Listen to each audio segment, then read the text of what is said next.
Hmm.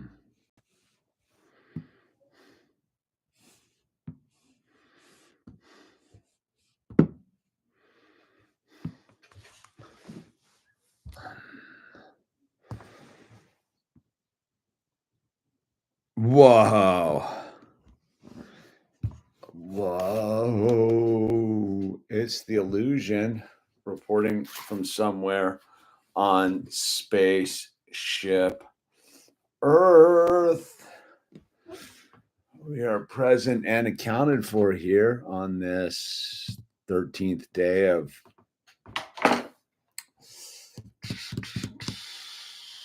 what's it, March? Something like that.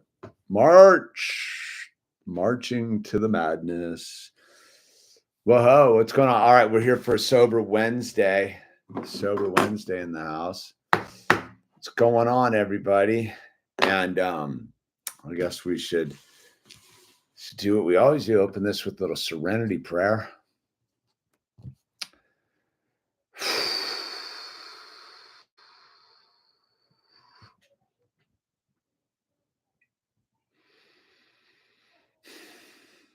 God, grant me the serenity.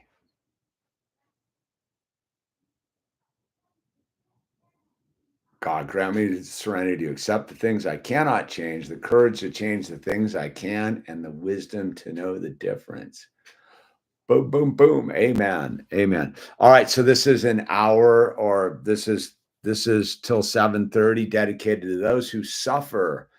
There is a solution from the suffering.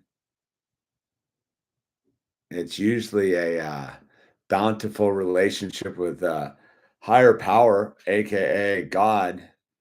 And so whatever it is that's jamming you up, whether that be alcohol, drugs, depression, other people in your life, overeating, overbuying, over shopping, over gambling, over smoking, over this, over that, over this is for you, dude.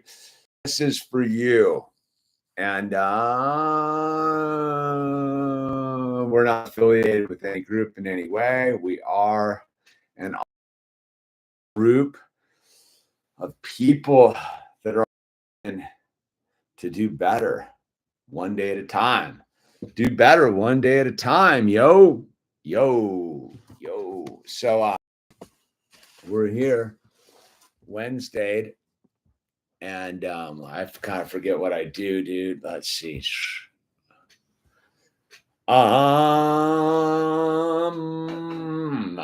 think I read chapter 5 from the big book of Alcoholics Anonymous, dude. Like I said, we're not affiliated with any group, dude. But we do find that these 3 pages here are pretty useful for getting over some hurdles in this here life, man. So rarely have we seen a person fail who has thoroughly followed our path. Those who do not recover are people who cannot or will not completely give themselves to the simple program. Usually men and women who are constitutionally incapable of being honest with themselves. There are such unfortunates. They're not at fault. They seem to have been born that way.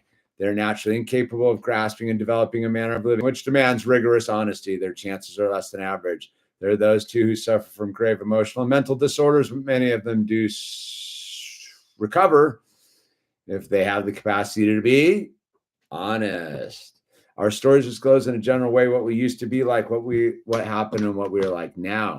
If you've decided you want what we have and are willing to go to any length to get it, then you're ready to take certain steps. And some of these we balked. We thought we could find an easier, softer way, but we could not. With all the earnestness at our command, we beg of you to be fearless and thorough from the very start. Some of us have tried to hold on to our old ideas, and the result was no until we let go. Absolutely. Remember that we deal with alcohol, cunning, baffling, powerful. Without help, it is too much for us, but there is one who has all power. That one is God. May you find him now. Half measures availed us nothing. We stood at the turning point. We asked his protection and care with complete abandon. Here are the steps we took, which are suggested as a program of recovery. First step, number 1, we admitted, that's like an honesty. that we were powerless over alcohol, cookies, whatever it is that you're powerless over, and that our lives had become unmanageable. There's the rub right there. 2, came to believe the power greater than ourselves could restore us to sanity. 3, made a decision to turn our will and our lives over the care of God as we understood him. 4, made a searching and fearless moral inventory of ourselves. 5, admitted to God, to ourselves, and another human being the exact nature of our wrongs. 6, we're entirely ready to have God remove all these defects of character. 7, humbly asked him to remove our shortcomings. 8, made a list of all persons we had harmed and became willing to make amends to them all. Willing to make amends to them all. Made direct amends to such people wherever possible, except to do so but injure them or others. 10, continued to take personal inventory when we were wrong, promptly admitted it. 11, sought through prayer and meditation to improve our conscious contact with God as we understood him, praying only for the knowledge of his will for us and the power to carry that out. 12, having had a spiritual awakening as a result of these steps, we tried to carry this message to alcoholics and practice these principles in all of our affairs. Many of us exclaimed, "What in order? I can't go through with it."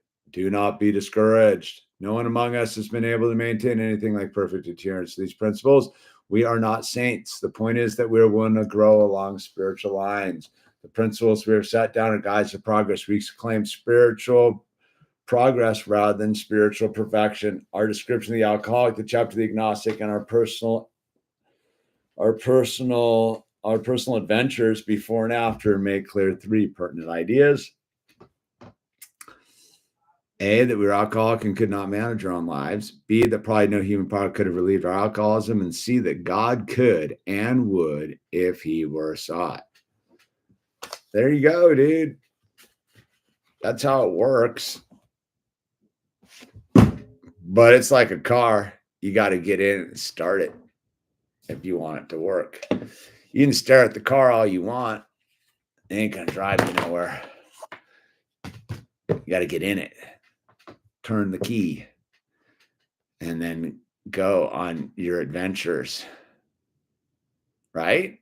It says adventures in there. I was just hitting on that, dude. Our adventures before and after make clear 3 pertinent ideas. So it implies that we're having adventures. That's good. Adventures are rad, dude. Super fired up on the adventures part of it. Today's been one of those days, like on and off. I'm not in any particular way, shape, or form, but just been a little bit ebb and flow today. I went out, I planted a redwood tree today on the property. So I started out there, and then I had to go put in some irrigation line for our animals so they could get water. And I just really wasn't feeling it, but I was like, I kind of got to get it done. So I got the old pickaxe and started digging a trench. And I was like, dang, this is hard. I sat there on the bale of hay. I was like, this is hard. This is tiring, dude. I'm like, you know what? I got to do some more. So I did some more. And I'm like, dang, this is tiring again. So I was like, okay. And then I went and checked on something else. And I was like, I had to clean a cup. I was like, I'm going to burn some silk screens for some new t-shirt designs. And it all went wrong. Didn't work out. Consumed a bunch of time. Didn't make me feel any less burnout. It's like that dragging. And I was like, did I eat some sugar? Did I eat something weird last night that makes me feel like I'm lethargic? And I was like, no, I didn't eat anything that makes me feel lethargic.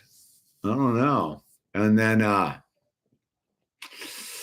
had an appointment. I had to go down to the church and finish this project I've been working on because I'm a trustee, dude. I'm a trustee down at the church. I got a key to the church, dude.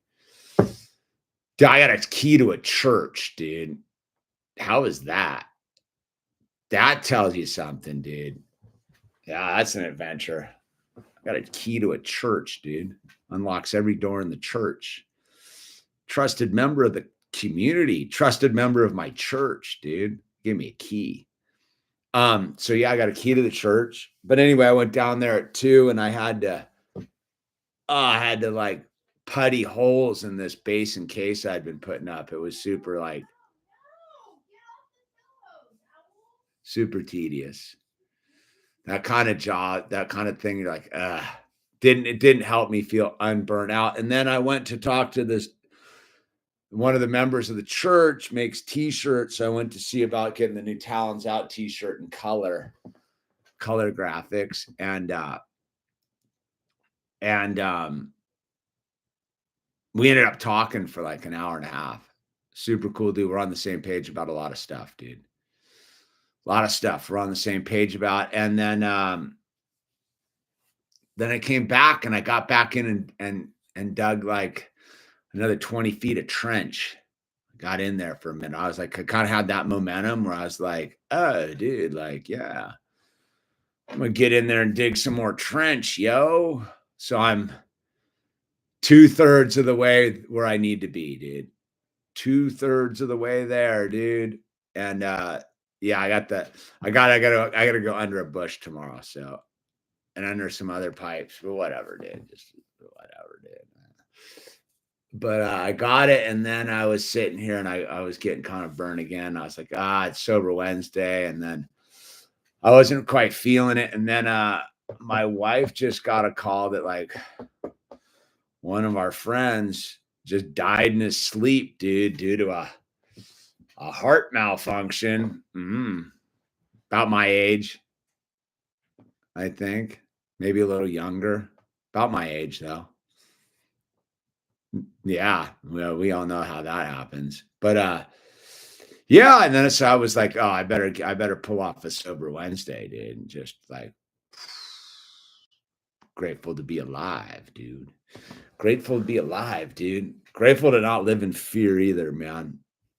Because it's a program of thorough honesty, dude. So that's kind of where I'm at. I'm not really 100% right now. I'm not like that fired up, like, yeah, dude, let's get our sober on type of thing. I'm more like, I'm just a little like burnt, dude. But why am I burnt, dude? I again is because I want to be the director, right? I want to be in charge. But right in step 1, I admitted that I'm powerless and that my life is unmanageable. So I'm trying to manage my life. I'm trying to get all this irrigation dialed in before it gets too hot so I can plant my seeds. I'm getting there. I'm getting close. I'm getting there. I'm getting close, dude. But I still feel I always feel a little overwhelmed here on the farm, on the ranch. I do always feel a little overwhelmed on the Talons Out ranch there, dude, where I'm like, dude, what am I doing? And I think it's like sobriety, right? It's incremental. You take a step forward and you're like, whatever, dude. Did I actually accomplish anything? You take another step forward, it doesn't really feel like you accomplished anything.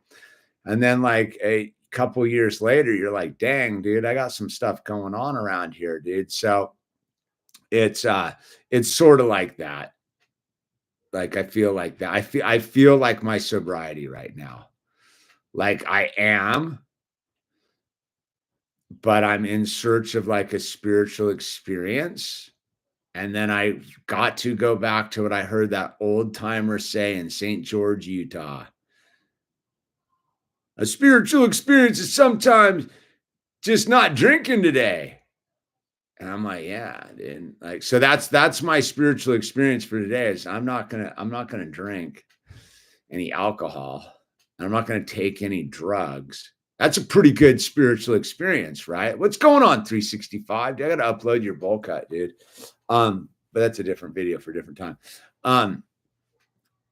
So yeah, I'm having a spiritual experience, right? I'm just in that lethargy of life thing. I'm neither here nor there. I'm neither going backwards nor forwards. I'm just slowly progressing like a snail that walks on 2 legs.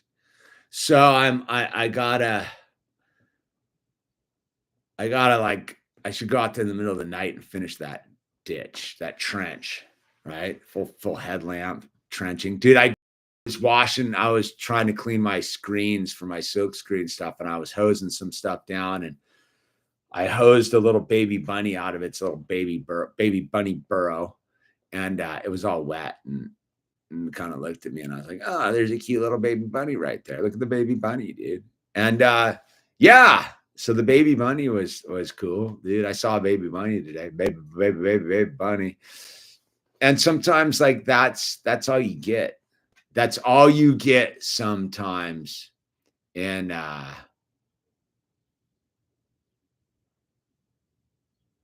sometimes that's all you get in sobriety, dude, is just to see a baby bunny for a minute. Just be like, oh, look at the baby bunny, dude. And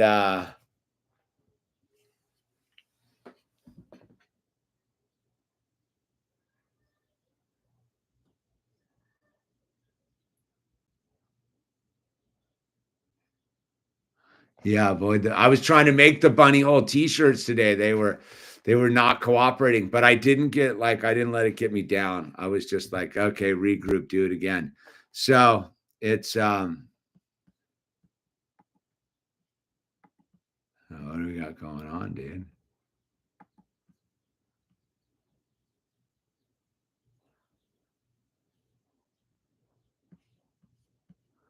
Uh-huh. So yeah.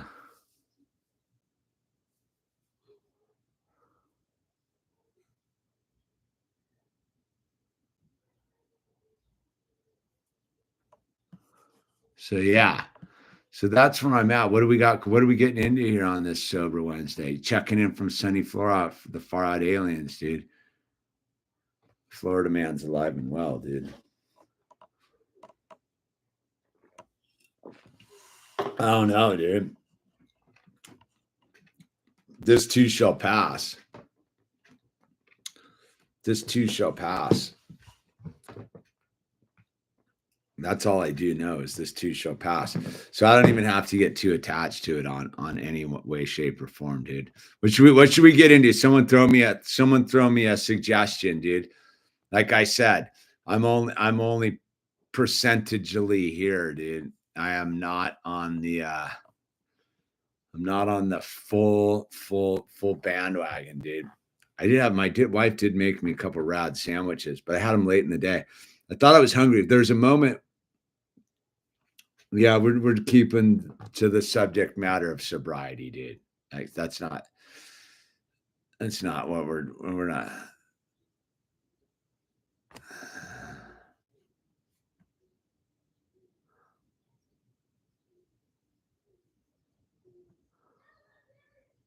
Hmm, I don't know. We can just hang out here. The uncomfortable silence is sometimes good for all of us, dude. Maybe nothing needs to be said, dude. Maybe we just need to sit here for a moment.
Still holding the line, Colby. That's right, dude. How do we overcome the fear of the unknown from 365, dude? How do we overcome the fear of the unknown, man? Well,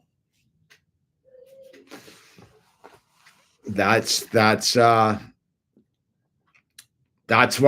we got it. That's that first step, man, is you no longer fear the unknown when you realize that it's completely unmanageable, right? Like you don't have the ability to manage it. So you just got to turn it over to God, right? You just got to give it all back, right? There's one who has all power. That one is God, may you find him now. That's a super like good question in that sense of like, it's all unknown. When has it ever been known, right? That's the delusion of the drug addict and the alcoholic, right? We knew for sure we were going to drink another beer or drink another drink or do another line or eat another pizza.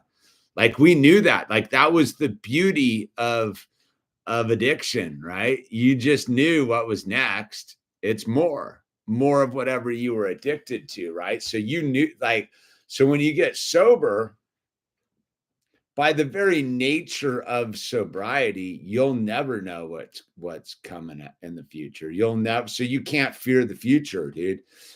And that's why you can't dwell on the past, right? You got to get right here, right now. All you know for sure is what's right here, right now, dude.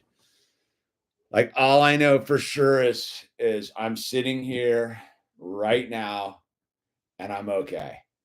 Like, right? Like I may not be like fully amped up or fully like triple motivated or any of that stuff, but I'm okay.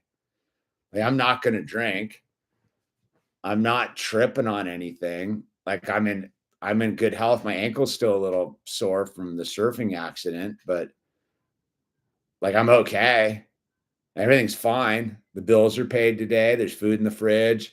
I can hear Owl out there playing. He's healthy. I can hear the birds out here tweeting. So they're okay. I can hear the dryer going. So that means some clothes are going to be warm pretty soon. Everything's okay. Like that's what I mean is the way you get out of fearing. How'd you put it? 365. How do you overcome the fear of the unknown? All you can do is really get into the now, right? Because God exists in the now. God doesn't exist in the next second, and God doesn't exist in the last second. God exists right now. And if you can stay right here, right now, the future doesn't mean anything. The future is actually non-existent, right? You'll never, ever be in the future, right? Think about it this way, 365. You will never know what it is to be in the future. You will always be in the now. You can only ever be in this moment. You can future trip, you can think about what it's going to be, but that's what's got you. That's the fear, right? Oh, it's going to look like a Bali vacation with palm trees blowing in the wind, or it's going to look like a tidal wave of gutter people beating me into oblivion, dude, right? Like you can pick any sort of weird future you want for yourself, but none of them really can replace the now that you're in right now. And if you get to right where you are right now and everything's okay, dude, you're doing good. And if everything's not okay right here, right now, well, what do you do about it, right? It goes back to the serenity prayer, dude. God grant me the serenity to accept the things I cannot change, courage to change things, and the wisdom to know the difference, right? So if you're right now and it's not going good, you got to figure out what you can change about the right now. And it might be the substances you're putting in your body. It might be the people that you're surrounding with. It might be all sorts of things, or it could be just the fact that today you're just not firing on all cylinders and this too shall pass and you can't change it and you just got to be in acceptance of it. But I find that the whole key to not fearing the future and the unknown, fear of the unknown is staying right here, right now. I mean, it's sort of, think about it like this. It's like, it's sort of like exploring like the spooky tunnel, right? Like going into the spooky dark tunnel. Like every second that you're present with yourself, you're fine. It's only you thinking about what's going to happen in the next second that makes it spooky. I mean, anyone can, you can stand anywhere you want in the dark. You can stand anywhere you want. It's your mind that's going to tell you that like you're falling into oblivion, or you're doing. I remember, here's like a fear of the unknown, right? So I was driving once. This is a long time ago. So I was from Arizona. This is in the 90s. I was driving up from Flagstaff, Arizona to Santa Cruz, California to go surfing. And I was driving up Interstate 5. And like every now and then the Central Valley will just get fogged in like this, like boom, like that, like fogged in, dude. So I'm jamming, come down the Grapevine, all of a sudden you're cruising up 5, and all of a sudden you hit the fog. And you're in the fog, dude. And all you can't see the end of the hood of your car, right? But all you do know is that Interstate 5 essentially goes straight for like 500 miles, dude. And you also are aware that you're surrounded by big rigs and other cars, and that if you were to suddenly stop, no one can see you, so they're going to run you over. And you also know that if you get off the road, someone could follow you right off the road and follow your taillights right into the oblivion, right? So all you can really do is just kind of keep with the flow and stay between and just go with it. And I remember talk about fear of the unknown, right? I remembered like I'm a couple hours into this now. And I'm like, I just want to get off. I don't know how to get off the road. I don't know what to do. I'm just cruising, dude, in the fog, dude.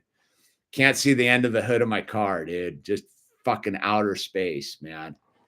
And I'm driving, and all of a sudden I realize at a certain point, I'm like about my internal mental self is about 10 feet to the outside of my car. On the driver's side, I'm about 10 feet out, and I'm spinning because I'm in like a sensory deprivation zone. I've been doing this in the fog, unable to see anything except that for hours, dude. And I'm spinning like I'm like in a chair, but I'm spinning like in a chair, and I'm like fully tripping out. Driving, and all I can do is tell myself that like whatever you do, dude, don't do anything stupid. And sobriety is sometimes like that, just like that, dude. It's sensory deprivation. You're stuck going 65 miles an hour in a whiteout, and there's no way out of it. Because if you try to stop, you're going to get run over, and if you try to get off the road, you're going to get some cars going to follow you in and run you over. And all you can do is really just keep going, dude, because you can't see anything. Oh, you get off the road. You can't. By the time the exit's there, like it's gone. There's no signs anymore, like telling you, oh, there's an exit in a mile. It's a whiteout. It's the craziest driving experience I've ever had. It was gnarly, dude. I'm thankful to be alive. And it describes that feeling of fear of the unknown, dude. I sat in that car driving for 4 hours, 5 hours till we came out of the fog bank. The entire time, fear of the unknown, dude. No clue. Thought I was going to die at any moment, dude. So spun out and so like out of my tree. I was spinning outside my car. I don't know why I'm bringing that up, except that when I think about fear of the unknown, like that's it. Like I don't fear the unknown anymore. I'm sober, dude, which means all I got to do is be here now. I can get all crazy about the bills. April 15th tax day, dude, the end of the month. Is this going to live? Is that going to die? What am I going to do? I mean, all day long, I go through mental jumping jacks of like, trying to manage it. But then I got to come back to the reality of like, my life's unmanageable, dude. Like it never has been managed. The only way I was able to manage it drugs and alcohol, man. That was the only tool I ever had, because it was just consistent. Go to the store, buy cans and bottles, consume cans and bottles, be in a state of utter passiveness, and rinse and repeat, dude. Rinse and repeat, rinse and repeat. And all of a sudden a couple decades go by, and you are in another state of wherever it is. So when you get sober, everything's sort of gravy if you can stay the course. Because you're gonna run into all sorts of obstacles along the way, dude. Constantly, dude. The more I stay sober, the crazier the obstacles are. Like the insanity of it all, dude, are beyond me, man. I don't even know how I even pull it off, except that I'm not trying to pull it off. Like, see, I stopped actually trying to pull it off like a decade ago. And what do you mean is, it's not that I've gone limp and I'm laying on the floor like a noodle. That's not what I mean. Like, I stopped trying to determine the outcome based upon my preconceived notion of how I want to look, dude. Like anything but me sitting in some tropical surf spot with like perfect waves and like nobody around. Like that's the only place I'll truly understand like the no need to think anymore, right? Anything else besides that's fear of the unknown, dude. Like there's only one place I can be where like I'm not afraid of the unknown, and that's like surfing like perfect waves with no one around and just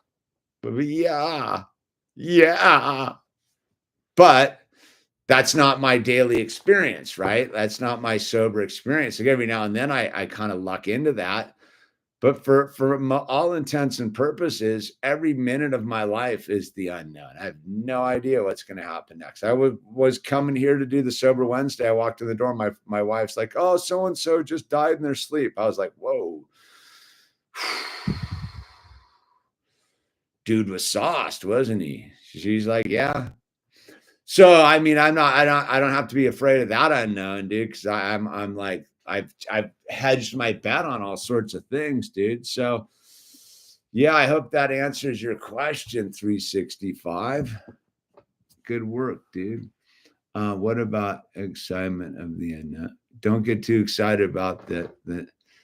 What about excitement of the unknown? Same thing, dude. Yeah, you can stare in the abyss anytime you want, dude. You can't fear the future if you don't worry about it, buds. That's true, dude. That's true.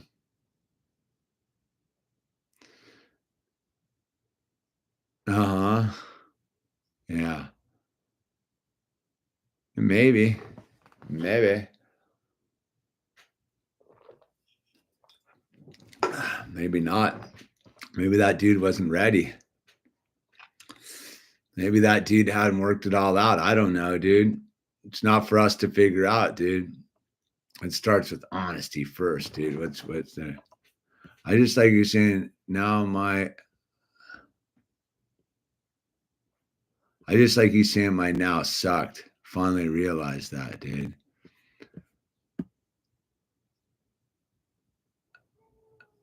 Yeah.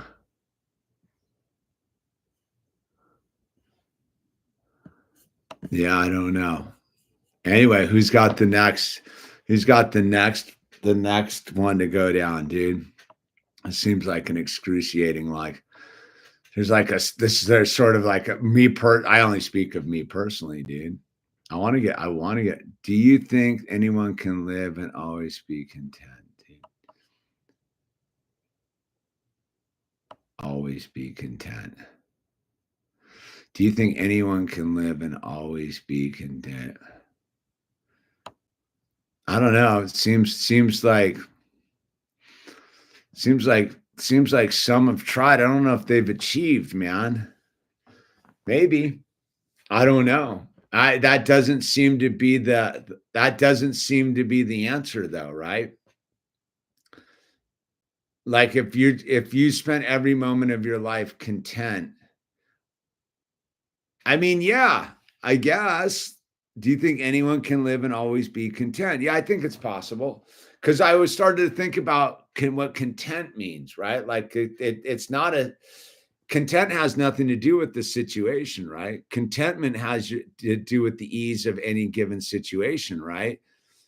So it could be bad, it could be good, it could be raining, it could be warm, it could be sunny, it could be anything, but you're content with it. So yeah, I think the possibility for endless contentment is truly achievable, right? Because that's you achieving like a spiritual connectivity with God, right? Like because you're no longer concerned about the condition of your spacesuit or like what's going on. You're just like whatever you do is in the name of God, but you're doing everything you can for God, right? Like isn't that the thing? Is like you're totally content because there's nothing that can take you off your track because you're always on point. So yeah, I think that's a I think that the anyone, yeah, I think anyone can, dude. I think would take an immense amount of self-sacrifice to be that content. I think you I think for your average person, just finding contentment at various moments is like a full like coup foray, dude. So yeah, man, it's acting out of love always brings. Yeah, maybe. Love's a pretty convoluted word, man. It gets bandied about a lot, dude. But I'll agree. Yeah, if it all comes resonates for out of the love of God. Yeah, what are the agape, right? I don't know, but like, yeah,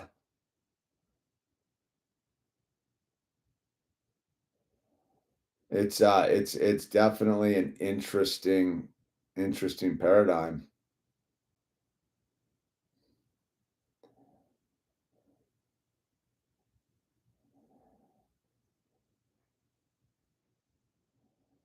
I don't know.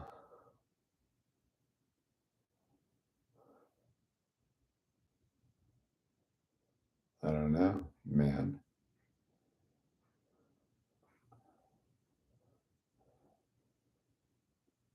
After last year, Hamish messaged me going crazy, cussing me out for trolling. He went crazy, flipped out, and threatened me.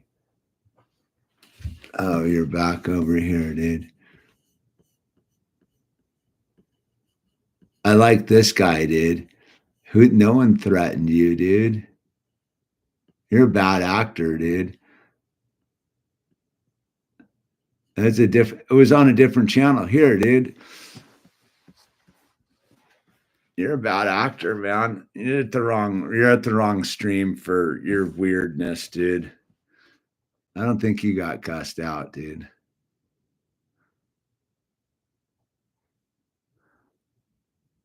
After the last stream, messaged me. Oh, dude, I messaged you. I doubt that, dude. Nice try, dude.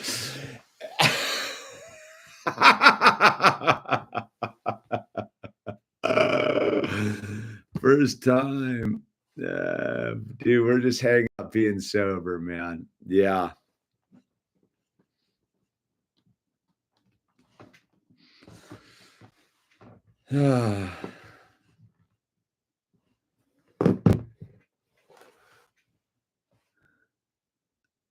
I know, Dazzler, right? It's the reverse troll. I don't know what it is, dude. What's going on, Sean Vaughn? Far Out Aliens. Yeah, man. There's like a weird, like back to the content thing. Like, yes. Like in a weird way, like, like I think that's like I'm pretty content with it all right now. I don't feel like 100% fired up, but I don't feel in any way negative about it. So I guess that is content. Like I'm just like here. I'm just in the now with it all. Like I'm present and accounted for. I'm fed. I might be dehydrated.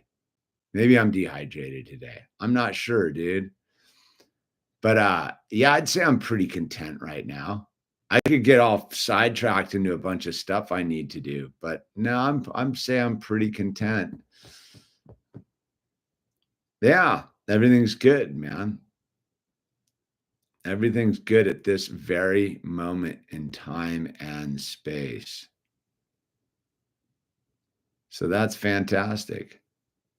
That's the goal. That's the goal of sobriety, man, is to sobriety really makes you live for your habits, the repeated behaviors that make you the human you wish to become, exceedingly conscious of behaviors that bring you away from your good desires. Yeah, yeah. Sobriety definitely does have that like baked in habit thing. That's for sure. Like you got to get into some healthy habits. But I don't know, man. I do. Yeah, I know what you mean. Like, yeah, I did like there was the other day, dude, that like a receipt fell out of my car, and I was sort of like, eh. And then I was like, no, dude, that's trash. I gotta track that down. That's one of those things because that's the sobriety, right? It's that thing is like sobriety comes down to a lot of simple things that you just don't let go. Like, I'm not gonna let that one go. That's where it all kind of comes unglued, right? It's the simple things. Keep it simple, stupid. It's that second thought is, oh, that seems thought is discipline, man. You gotta listen to it sometimes. I don't know what that means, dude. The second thought is discipline, man. You gotta listen to it sometimes. I don't know. What was the first thought? I don't know, dude.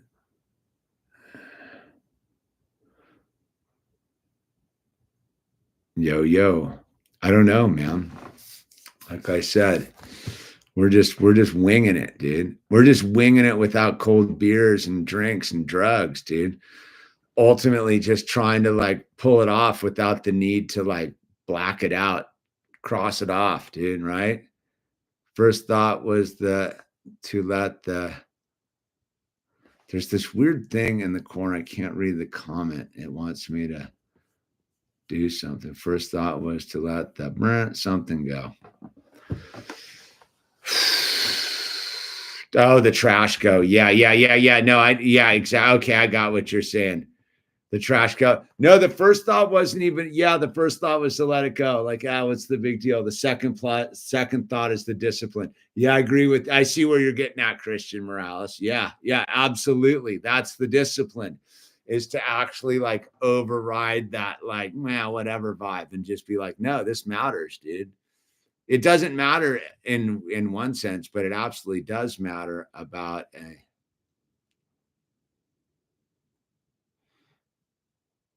response over reaction. Yeah, absolutely, man. No, it's that thing because it doesn't come. It's like that practice of blowing it so many times. It's like that's why the amends or the the 10th step. So admitted we were wrong and promptly admitted it. Right, is making amends on a daily basis, cleaning up, keeping your side of the roads. Then the more you practice it, the less you have to do, because cleaning it up sucks, dude. Like cleaning up your mess with other human beings blows. So you get in the habit of like making amends to people, and then you tend not to do it because like you just don't. I'm lazy, dude. Like that's what it comes down to. I think there's a certain aspect of some of this stuff is just like I'm super lazy, dude. So I don't want to have to like I don't want to have to deal with getting sober again, dude. Like the work it takes. That's like that thing about many of us we're looking for a kinder, softer way, dude. the work put into like maintaining sobriety, being of service to others, doing all the things we do is much easier than it is the work to be unsober. Like the unsober, like being unsober is such a workout, dude. I think about how exhausting it used to be, dude. Like the whole thing. Like the beauty of like sobriety is it's pretty much a lazy sport that's based upon hard work, right?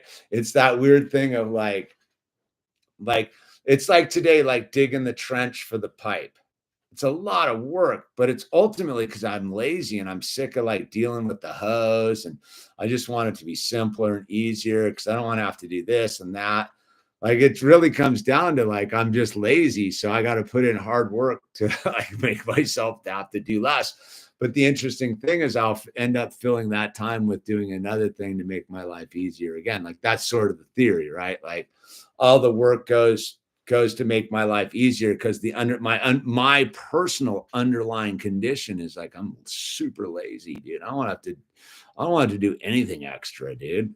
But I do understand that if I put in work in the now to like I'm actually hedging my bet of the unknown will be easier, right? If I work hard in my now, the concept is my unknown future state should be easier in theory. That's it. That's the concept. That's how I was like, I would always tell my daughter, I was like, you want to know how to do something right? You ask the laziest guy on the boat. Why does the laziest guy on the boat know how to do something right? Because he doesn't want to have to do it twice. So that's my mentality about it all is like, I rather take the extra time to do something right the first time so that I can just go be lazy and not have to do it the second time, if that makes sense, right? So that is the whole like try to be impeccable in your word type of thing is like you just do realize that it's easier to work hard on the premise of not having to work hard later. That's my whole theory about it all. Do it on the front side. Like when I used to go to like the job site, like this is where I switched the whole like thing in like sobriety. But I kind of was already kind of on it, but didn't really get it. Like when I used to do construction and build houses and stuff, and I get my like list of stuff I had to do, there was always like stuff that sucked, man. Like building houses, like a lot of it sucks, dude. Just like lame things you got to do just to get it done. And I would always do the lame thing first. Like just get the lamest job out of the way first. Like that's how I tend to operate is get the crappy stuff out of the way first. So everything after that is easy versus it just sitting there hanging over your head, right? Fear of the unknown, right? Fear of the unknown. Like, why leave a bunch of like lame stuff in your future to deal with that you could deal with today because you're like being lazy? That's not a very lazy approach. The lazy man, the truly lazy person like me, does all the stuff they don't want to do today so they don't have to worry about it tomorrow. Like that's the thing. Like I don't do the kick the can down the road thing, dude. That's retarded and stupid. It's a waste of time. But plenty of people do. It's like your trip. Do whatever you want, man. I've just found that I'm powerless and unmanageable. So if I kick the can down the road, I have no guarantee it's going to get any easier. I remember once I got in trouble in like primary school, right? And it was like, you can do your detention today or you can do your detention tomorrow. And the tomorrow was like Halloween. And so I was basing my concept that I wasn't going to have to do detention the next day because I was going to make a super rad Halloween costume and get out of it. For some my junior high mentality said that if I made that if I should do take the detention the next day, which was Halloween, so that then I would get out of detention because I had a rad costume. It didn't work out for me. I was in detention with my rad costume.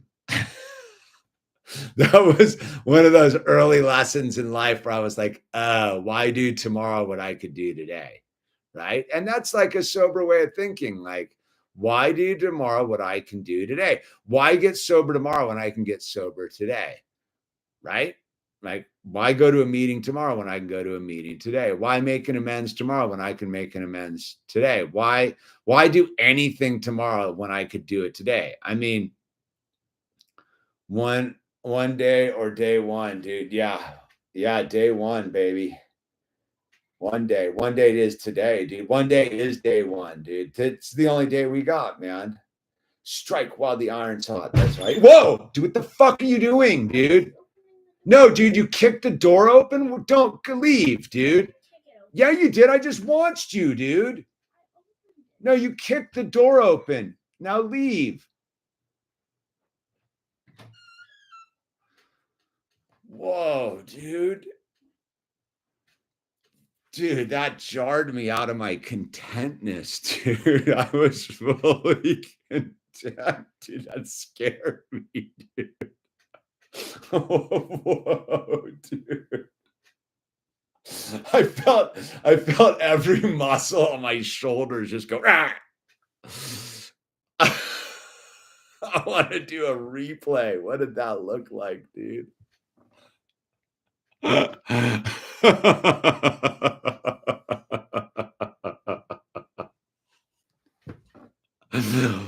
Dude. Owl. Hey, Owl. Dude, that dude just blew a hole in my sobriety right there, dude. Just fully kicked me right out of it, dude. Whatever was going on, that dude just fully thrashed me right there, dude. Dude, my heart rate, I'm like barely recovering, dude. What just happened, dude? Good for him, dude. Owl! I gotta apologize, dude. I got mad at him, dude. I had to apologize. Hey, Owl. No, I apologize. You spooked me, dude. No, dude, you scared me, man. Like I was sitting there super content and you spooked me. No, you don't get to do that. You kicked in the door and you spooked me. I apologize for getting mad at you. Just accept your apology, dude, and call it good. Like, I apologize. End of story.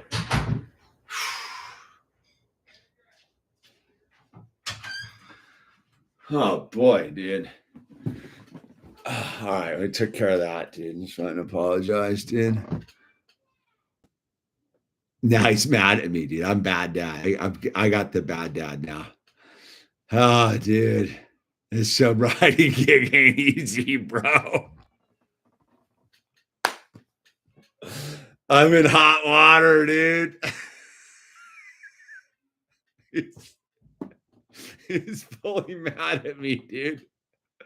I did not respond. See, that was the thing. I was all in like artificial contentment and got, dude, you spooked me, bird.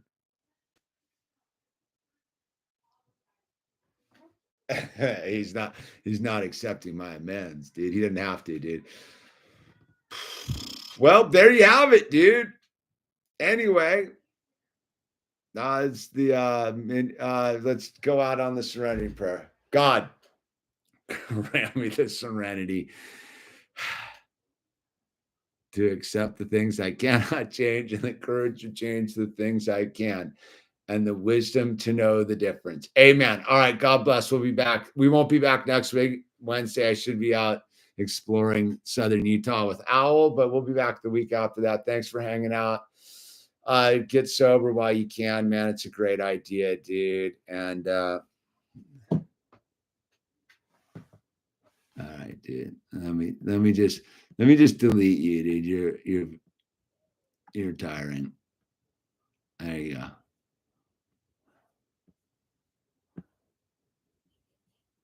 And with that, dude, stay safe out there and use the name tags. All right, it's mini figure illusion. I'm out.